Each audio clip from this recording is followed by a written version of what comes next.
तो उत्तर प्रदेश में निजी स्कूलों में फीस की लूट के खिलाफ अब लोगों की भी आवाज बुलंद होती जा रही है और जी न्यूज भी आप लोगों के साथ है। लगातार स्कूलों की मनमानी के खिलाफ जी न्यूज ये मुहिम चला रहा है। इन सब के बीच में अच्छी खबर ये है कि उत्तर प्रदेश सरकार ने कुछ संकेत दिए। संकेत ये कि वो स्कूलों के रवैये के खिलाफ कदम उठा सकती है। जी न्यूज ने यूपी के कई शहरों में लोगों से भी बातचीत की। लोग इस बात से परेशान हैं कि स्कूल मनमानी फीस वसूलते हैं, लूट करते हैं। इस मामले में अब यूपी सरकार ने सख्त कदम उठाने के संकेत दिए हैं, क्योंकि कल ही कैबिनेट मंत्री श्रीकांत शर्मा ने जी न्यूज पर यह कहा है कि अभी तो योगी सरकार ने सिर्फ ट्रेलर दिखाया है। ऐसे लालची स्कूलों के खिलाफ आज दिन भर जी न्यूज की मुहिम जारी रहेगी।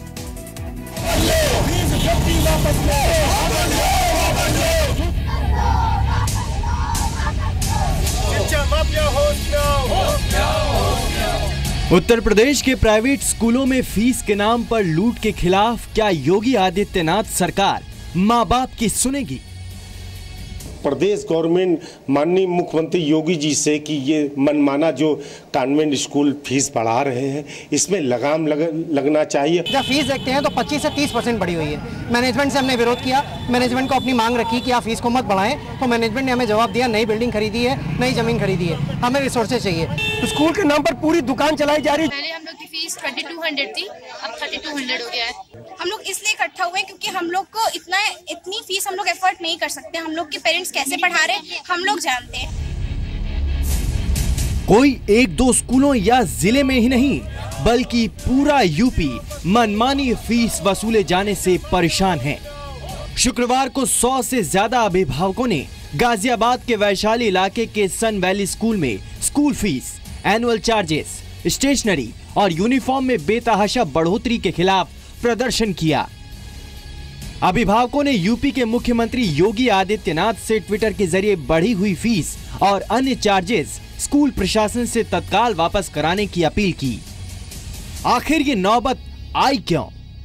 स्कूली शिक्षा को न सिर्फ व्यवसाय बल्कि मनमानी कमाई का आसान जरिया बनाने की छूट पिछले कई साल में मिलती रही। अपने बच्चों का भविष्य बनाने के डर और लिहाज में अभिभावक स्कूलों की हर जायज नाजायज मांग मानते रहे, लेकिन अब इसके खिलाफ पूरे यूपी से एक आवाज उठी है। मनमानी फीस की शिकायत के बाद यूपी सरकार ने नोएडा सेक्टर 132 स्थित डीपीएस को नोटिस भेजा है। यूपी सरकार की दलील है कि मनमानी करने वाले स्कूलों के खिलाफ एक्शन का ये ट्रेलर है। आपके माध्यम से उत्तर प्रदेश के प्रत्येक नागरिक को आश्वस्त कर सकता हूं, और अभी आपने ट्रेलर देखा है।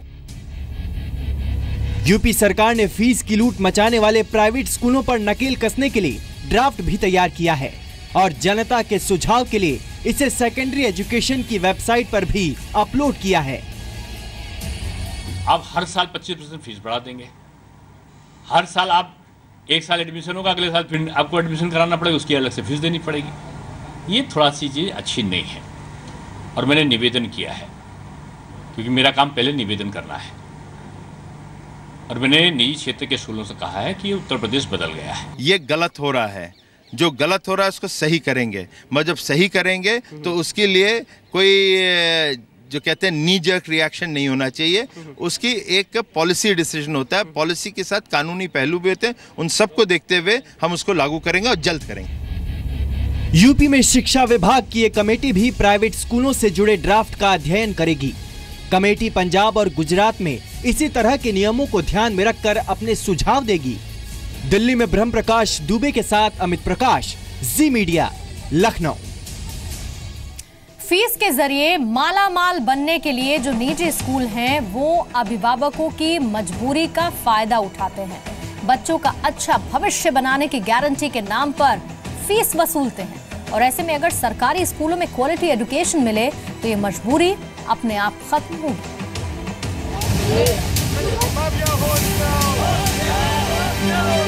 उत्तर प्रदेश के निजी स्कूलों में मनमानी फीस वसूली जाती है, या यूं कहें कि एक तरह का माफिया राज है।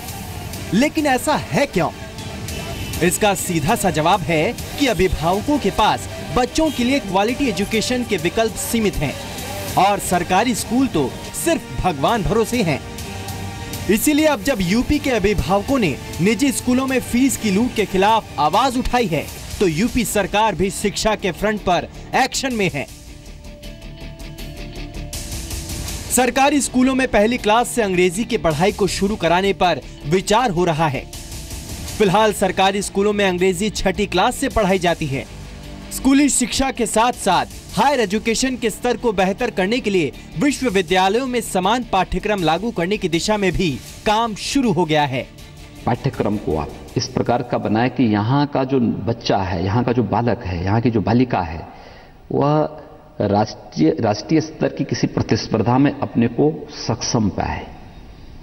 प्राथमिक स्कूल में गांव गरीब का बच्चा, उसके अंदर कोई हीन भावना पैदा न होने पाए, इसके लिए हम उसको यूनिफॉर्म देने जा रहे हैं। अच्छी क्वालिटी की यूनिफॉर्म देंगे, उसको जूता देंगे, उसको हम उसकी कॉपी किताब देंगे, उसके पाठ्यक्रम को हम आधुनिकता के साथ जोड़ेंगे। योगी राज में शिक्षा के स्तर को सुधारने के लिए अध्यादेश लाने की तैयारी है। इसके तहत 9वीं से 12वीं क्लास तक स्टूडेंट्स के लिए 80% अटेंडेंस जरूरी होगी, जबकि टीचर्स की अटेंडेंस को दर्ज करने के लिए स्कूलों में बायोमेट्रिक सिस्टम लगाए जाएंगे। एक बड़ा फैसला कल हुआ कि कक्षा 9 से कक्षा 12 तक के जो स्टूडेंट्स हैं उनके लिए अटेंडेंस मस्ट कर दी गई है 80% से ज़्यादा, और टीचर्स को बायोमेट्रिक सिस्टम से जोड़ा जाएगा। ये दो अहम फैसले लेने के पीछे कारण क्या था? देखिए, जो भी अच्छे फैसले सरकार ले रही हो, मुझे लगता है कि उसका सबको स्वागत करना चाहिए। अगर मेरे बच्चे उत्तर प्रदेश के पढ़ेंगे नहीं तो प्रतियोगिता में कहीं टिक नहीं पाएंगे। हम चाहते यूपी के बच्चे जो हर प्रकार से प्रतिभा से युक्त हैं, उन्हें अपनी प्रतिभा को प्रकट करने का मौका मिलना चाहिए। इसलिए माननीय योगी जी की अगुवाई वाली भारतीय जनता पार्टी की सरकार ने उपस्थिति को लेकर के भी, बच्चों को लेकर के भी और शिक्षकों को लेकर के भी ऐसा निर्णय लिया है। यही नहीं, अब यूपी के सरकारी स्कूलों में एक शैक्षणिक कैलेंडर यानी साल में 220 दिनों की अनिवार्य पढ़ाई होगी। साथ ही स्कूल प्रबंधन को कमजोर छात्रों के लिए फ्री में एक्स्ट्रा क्लास की व्यवस्था करनी होगी।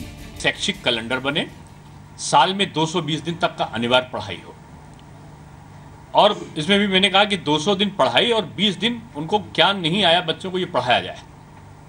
और सरकारी स्कूलों में मैंने कंपलसरी किया है, कक्षा के बाद आप कुछ समय कोचिंग के लिए, जो जैसे पढ़ने बच्चे प्राइवेट जाते हैं, निःशुल्क पढ़ाइए बच्चों को, घंटा 2 घंटा 3 घंटा, वो टीचर्स अलग रहे, चाहे वही टीचर्स पढ़ा। यूपी को नकल मुक्त प्रदेश बनाने के लिए योगी सरकार ने संबंधित अधिकारियों को काम पर लगा दिया है। नकल मुक्त शिक्षा हो, इसकी व्यवस्था करिए। क्वालिटी कैसे इसमें मेंटेन आप कर पाएंगे? एजुकेशन में गुणवत्ता बनाए रखने के लिए हमारे प्रयास होने चाहिए। नकल विहीन परीक्षा हो।